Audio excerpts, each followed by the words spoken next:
dikecualikan di dalam asas desentralisasi.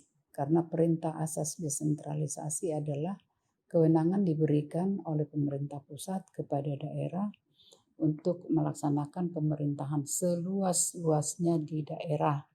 Tetapi ada pembatasan, yakni kecuali 6 hal. 6 hal itu adalah meliputi politik luar negeri, kemudian pertahanan, keamanan, dan kemudian justisi, yang kelima moneter dan fiskal, kebijakan makro, serta yang keenam adalah mengenai agama.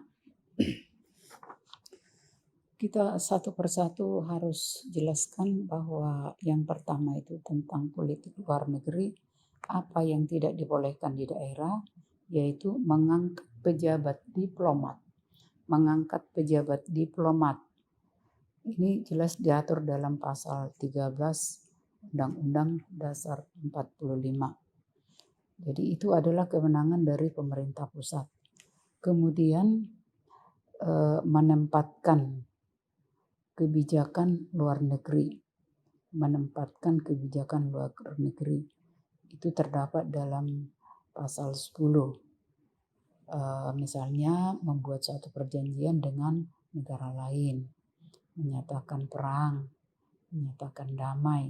Kalau seperti yang pertama tadi, mengangkat pejabat diplomat itu misalnya memberikan izin untuk menempatkan duta negara lain di negara kita. Dan juga sebaliknya negara Indonesia menempatkan duta dan konsul di negara lain.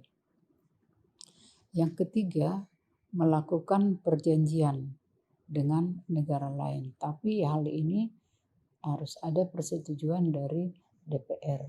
Tidak serta-merta presiden sendiri yang melakukan itu dengan presiden negara lain.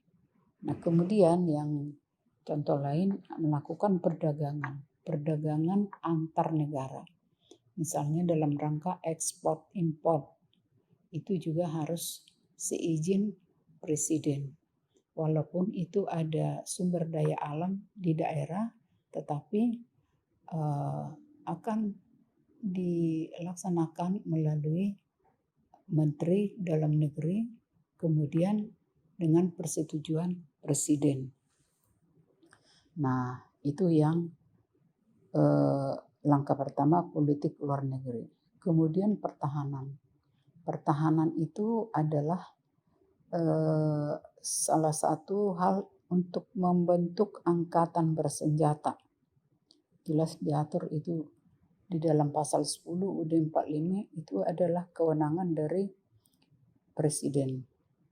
Kemudian menyatakan keadaan perang, damai, bahaya juga termasuk kewenangan presiden sebagaimana halnya yang telah diatur di dalam Undang-Undang Dasar 45, yakni pasal 10 dan pasal 12. Kemudian yang ketiga,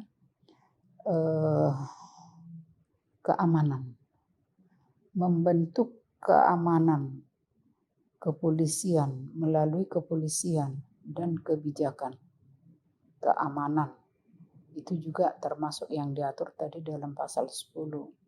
Pasal 30 juga tentang keamanan negara. Nah, ini semua adalah kewenangan dari presiden. Jadi dalam hal ini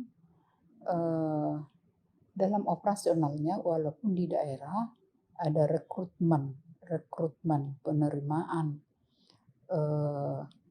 untuk menjadi polisi dan juga untuk angkatan bersenjata tadi, boleh saja dilakukan di daerah, tetapi itu hanya rekrutmen saja. Yang memutuskan itu adalah presiden, tidak diberikan ke kepala daerah untuk memutuskan siapa yang boleh diterima atau tidak.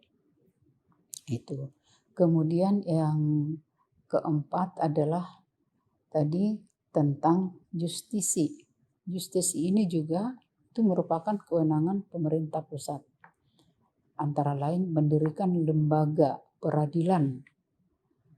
Mendirikan lembaga peradilan misalnya. Mendirikan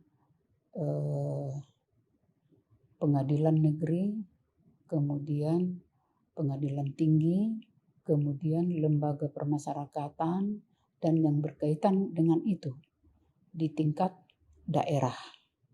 Nah, itu boleh diberikan didirikan tetapi tetap atas persetujuan dari pemerintah pusat atau presiden. Kemudian juga untuk melengkapi lembaga peradilan ini juga ada pengangkatan hakim, ada pengangkatan jaksa. Nah, rekrutmen untuk ini pun adalah boleh di daerah melalui Kementerian Hukum dan HAM yang ada di masing-masing provinsi, yang sifatnya itu vertikal. Jadi yang merekrut boleh di daerah hanya meminjam tempatnya, namun operasionalnya dan pelaksanaannya adalah vertikal. Presiden yang menentukan semuanya. Kemudian memberikan gerasi, amnesti, abolisi, dan rehabilitasi yang sejenis untuk itu juga tidak diberikan kepada daerah, tidak diberikan kepada masing-masing provinsi, tetapi ini langsung diberikan oleh presiden secara langsung. Nah, kemudian yang berikutnya membuat undang-undang, membuat PP, membuat Perpu, dan lain-lain, sebagaimana yang diatur dalam pasal 5 ayat 1 dan pasal 20 Undang-Undang Dasar 45. Nah, ini yang bisa dibuat oleh presiden. Jadi tidak ada kewenangan dari pemerintah daerah untuk membuat undang-undang, peraturan pemerintah, dan peraturan pemerintah pengganti undang-undang. Seurgen apapun itu di daerah, segawat apapun, segenting apapun itu peristiwa di daerah, itu tetap adalah merupakan kewenangan dari presiden. Kemudian yang kelima, tentang moneter dan fiskal serta kebijakan makro.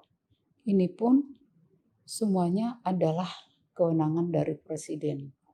Pencetakan uang di bank sentral. Ini jelas diatur dalam pasal 23D. Jadi mencetak uang itu adalah merupakan kewenangan presiden melalui bank sentral. Tidak boleh diberikan kewenangan itu kepada daerah. Itu sudah merupakan aturan dari konstitusi. Kemudian menentukan nilai uang. Menentukan nilai uang juga kewenangan dari presiden untuk diikutin oleh semua provinsi-provinsi yang ada di daerah. Kemudian yang terakhir adalah tentang agama. Agama sangat sensitif. Jadi yang dapat menentukan atau menetapkan hari libur keagamaan nasional adalah presiden. Kemudian menertibkan agama yang melanggar peraturan perundang-undangan. Itu tidak boleh diberikan kewenangan kepada kepala daerah. Itu adalah kewenangan dari presiden. Kemudian memberikan penetapan terhadap keberadaan suatu agama dan lain-lain. Itu juga harus ditetapkan oleh presiden. Tidak boleh diberikan oleh kepala daerah sesuai dengan kewenangannya di daerah, hanya menjalankan saja, tetapi untuk mendirikan dan untuk memberikan sanksi itu adalah semua kewenangan dari presiden melalui Undang-Undang Dasar Negara Republik Indonesia yang sudah disepakati bersama sebagai stat fundamental norm dari negara kita. Jadi demikian prinsip otonomi daerah yang dikatakan seluas-luasnya kecuali 6 hal tersebut di atas. Selain itu semua boleh dilakukan oleh di daerah sesuai dengan kearifan lokal atau local wisdom masing-masing daerah setempat yang harus digali sesuai dengan potensi dan sumber daya manusia yang ada di daerah untuk mengelolanya. Tapi untuk khusus 6 hal tersebut di atas tadi itu tidak bisa lagi tuh harga mutlak dimiliki oleh presiden. Untuk melakukan